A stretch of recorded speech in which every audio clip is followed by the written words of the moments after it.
No man can rise to his greatest possible height in talent or soul development unless he has plenty of money; for to unfold the soul and to develop talent he must have many things to use, and he cannot have these things unless he has money to buy them with. A man develops in mind, soul, and body by making use of things, and society is so organized that man must have money in order to become the possessor of things. Therefore, the basis of all advancement for man must be the science of getting rich. The object of all life is development, and everything that lives has an inalienable right to all the development it is capable of attaining.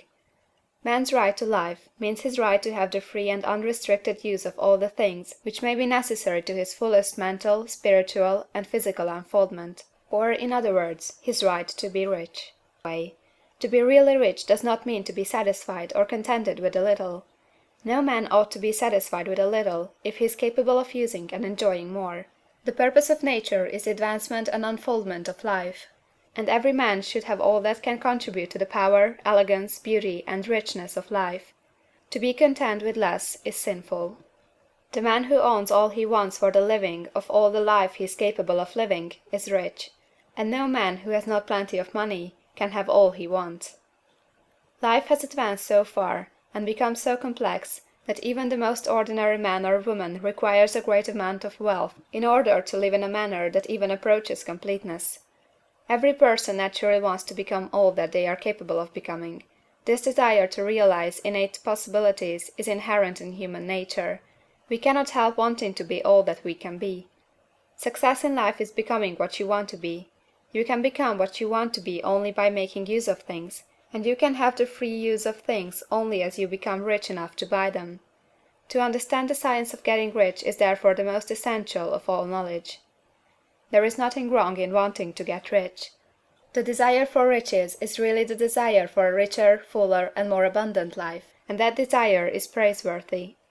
The man who does not desire to live more abundantly is abnormal, and so the man who does not desire to have money enough to buy all he wants is abnormal. There are three motives for which we live. We live for the body, we live for the mind, we live for the soul. No one of these is better or holier than the other.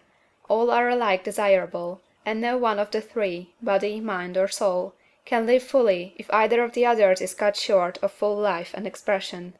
It is not right or noble to live only for the soul and deny mind or body, and it is wrong to live for the intellect and deny body or soul.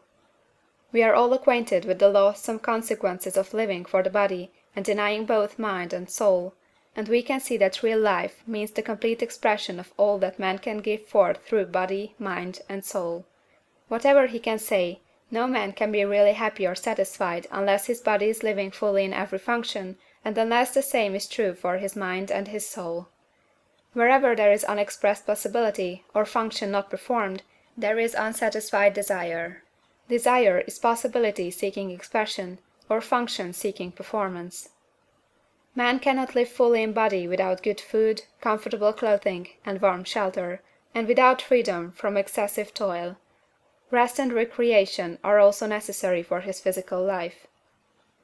He cannot live fully in mind without books and time to study them, without opportunity to travel and observation, or without intellectual companionship. To live fully in mind he must have intellectual recreations, and must surround himself with all the objects of art and beauty he is capable of using and appreciating. To live fully in soul, man must have love, and love is denied expression by poverty. A man's highest happiness is found in the bestowal of benefits on those he loves. Love finds its most natural and spontaneous expression in giving. The man who has nothing to give cannot fill his place as a husband or father, as a citizen, or as a man. It is in the use of material things that a man finds full life for his body, develops his mind, and unfolds his soul. It is therefore for supreme importance to him that he should be rich. It is perfectly right that you should desire to be rich. If you are a normal man or woman, you cannot help doing so. It is perfectly right that you should give your best attention to the science of getting rich, for it is the noblest and most necessary of all studies. If you neglect this study, you are derelict in your duty to yourself, to God and humanity, for you can render to God and humanity no greater service than to make the most of yourself.